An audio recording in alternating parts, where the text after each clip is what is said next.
নিয়ে বলবো, তাকে আমি চিনতাম অনেকদিন যাবত, কিন্তু হচ্ছে কখনো তার সাথে আমার কথা হয়নি। তো যখন আমি এই কোর্সটা শুরু করব, তো সামহাও সে আমার সাথে অনেকদিন যাবতই ছিল ফেসবুকে। তো তাকে আমি বললাম যে আমি এটা তো শুরু করতে চাই, কিভাবে কি করব, আমি করতে চাচ্ছি। তো আমাকে বললো যে চলে আসেন। আমিও চলে আসলাম। চলে আসার পর আমি একজন অ্যামেজিং একজন মানুষের সাথে আমার পরিচয় হলো। আমি আজকে সেই মানুষটাকে নিয়েই বলবো। সো ভাইয়া, কাইন্ডলি আপনি একটু যদি প্রেজেন্টেশনটা দিয়ে দিতেন।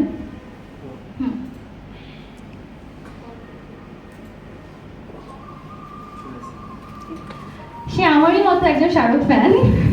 আমি যখনই দেখি তখনই এই রিংটোনটা, মানে যখনই দেখি বললে তো ভুল হবে, আমি যখনই শুনি এই রিংটোনটা ফোনে বেজে ওঠে।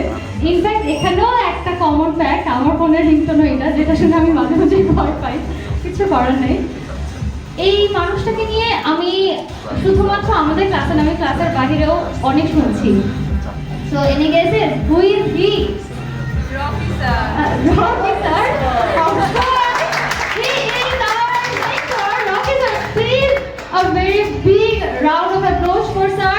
আসলে আমার তাকে নিয়ে আর বলার কিছু নেই, সবাই অনেক বলে ফেলেছে। So as a mentor sir, thank you. আমার মতো ফাঁকিবাজকে আপনি যারা যেহেতু ডিজাইন শেখাতে পারছেন, সো যারা অ্যাকচুয়ালি কাজ করে, যেমন মেহেদি ভাইয়া বললো যে সে মাত্র 5-6 ঘন্টা ঘুমায়।